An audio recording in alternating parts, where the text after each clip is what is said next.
ये कथा कार्तिक मास की ही है, ध्यान से सुनो। तुलसी महारानी क्या कर सकती हैं हम सोच भी नहीं सकते। हमारी प्रॉब्लम यह है कि माता बहन तो तुलसी के नीचे दीपक जलाती हैं, पुरुषों से नहीं जलवाती हैं, बच्चों से नहीं जलवाती हैं। आप ये आदत अपने बच्चों को डालो। तुलसी महारानी साधारण नहीं है, बिल्कुल भी साधारण नहीं है। तुलसी महारानी बहुत कृपामयी हैं। एक कथा आती है तुलसी महारानी की कार्तिक मास में। एक चोर था एक गांव में, और वो चोरी किया करता था। और चोर है तो चोरी करेगा, दाम थोड़ी देगा। कभी यहां चोरी, कभी वहां चोरी। तो छोटी छोटी चोरी करके उसका पेट नहीं भर रहा था। जब चोरी करने पे व्यक्ति आता है ना, तो सोचता है बड़ा हाथ मारेंगे, बड़ा हाथ। तो बड़ा ही हाथ मारना चाहता है। तो राजा के खजाने में हाथ मारा उसने कि राजा के खजाने में चोरी करते हैं तो बात बन जाएगी अपनी। वो राजा के खजाने में गया, चोरी करी, और चोरी की आवाज, वो आभूषण वगैरह उठाने की आवाज किसी ने सुनी तो आवाज लगा दी, चोर चोर चोर चोर चोर। तो आवाज, जब चोर चोर की आवाज हुई तो वो भागा वहां से, सामान छोड़ के भागा। प्राण बचेंगे तो दोबारा आ जाएंगे, भागा। सिपाही उसके पीछे भागे, सिपाही उसके पीछे पीछे भाग रहे हैं। अब वो डर गया तो एक मंदिर में घुस गया, और मंदिर में घुस गया। वो डर के मारे तो उस मंदिर में तुलसी के बिरबा खड़े हुए थे। उसे सर्दी लग रही थी, रात हो गई थी, वो नहीं बिरबों में छिप गया था, तुलसी के बिरबों में छिप गया था। अब सर्दी पड़ रही थी, और सर्दी के मारे कब कबा रहा था, तो शरीर में थोड़ी गर्मी लाने के लिए उसने तुलसी के पत्ते लिए और अपने शरीर पे थोड़े लपेट लिए, थोड़ा मला उसको। ठंड के कारण वो अकड़ गया और उसके प्राण निकल गए। ध्यान से सुनिए, ठंड के कारण उसका शरीर अकड़ गया और उसके प्राण निकल गए। तो जीवन भर जिसने चोरी करी हो उसे तो लेने यमराज के दूत ही आएंगे। तो जैसे ही यमराज के दूत आए, उसी समय नारायण भगवान के पार्षद भी खड़े हो गए। बोले सावधान। क्या हुआ महाराज? बोले क्या हुआ महाराज, तुम क्या किसे लेने आए हो? बोले ये जो चोर पड़ा हुआ है इसी को लेने आए हैं। इसने, चोर ने जीवन भर चोरी करी है और कुछ अच्छा काम किया ही नहीं, इसलिए ले जाने आए हैं। तुम जानते नहीं हो, तुम देख नहीं रहे हो, यमराज के पार्षद हो तुम देख नहीं रहे क्या हो रहा है। इसने मरने से पहले तुलसी के पत्तों को अपने अंग पर लपेट लिया है, और जिस प्राणी का स्पर्श तुलसी से हो गया हो, उस प्राणी को यमराज के दूत नहीं ले जा सकते। यमराज का अधिकार नहीं, वो सीधे भगवान के धाम जाता है।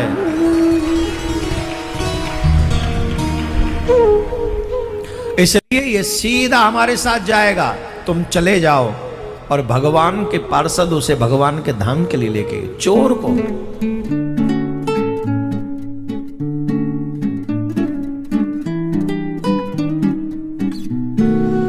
यहां पर बैठे हुए लोग चोर नहीं होंगे, एक आदि होगा, कोई होगा तो थोड़ा बहुत, सारे तो चोर नहीं होंगे। पर तुलसी महारानी को जब गुरुदेव दीक्षा देते हैं तो क्या करते हैं? सबसे पहले तुलसी धारण कराते हैं। किस किसने तुलसी पहनी हुई है? किस लिए दी है ये तुलसी? जिसके माथे पे चंदन होगा, तुलसी होगी। जिसने गले में तुलसी धारण करी होगी, यमराज के दूत उसे छू नहीं सकते। जिसके माथे पे गोपी चंदन का तिलक होगा, यमराज के दूत उसे छू नहीं सकते। जिसके कंठ से भगवान का नाम निकलता रहे, उसे यमराज के दूत छू नहीं सकते। भगवान ने कृपा करके गुरु दिए, गुरु ने कृपा करके नाम दिया, मुक्ति के साधन दिए।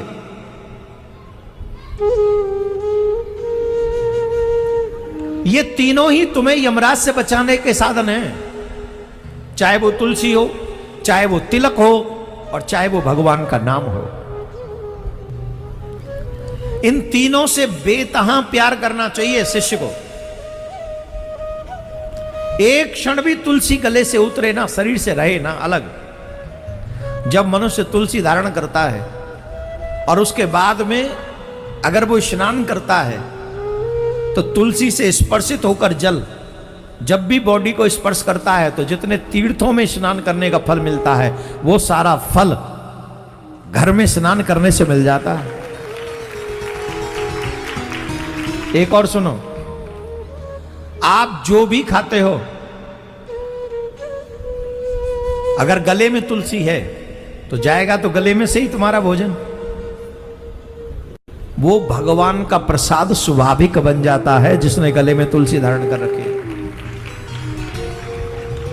इसलिए मेरे प्यारे, गुरु के दिए हुए इन तीनों चीजों से प्राण निकल जाएं पर ये तीनों चीज छूटनी नहीं चाहिए। माथे पे तिलक, गले में तुलसी, मुख में भगवान का नाम, ये तीन तुम्हारी मुक्ति के कारण है। और कई लोग कह रहे थे हमारे संसार में रहते हम, संसार में रहते रहते भगवान को कैसे प्राप्त करें। ध्यान से सुनिए, भगवान श्री कृष्ण गीता में कहते हैं, योगस्तः कुरु कर्माणि संगः त्यक्त्वा धनंजय सिद्धया सद्धयो समो भूत्वा समत्वं योग उच्यते। धनंजय, तू योग में स्थिर होकर कर्म कर, सफलता और असफलता में समान भाव रख। इस प्रकार की समता को ही योग कहते हैं।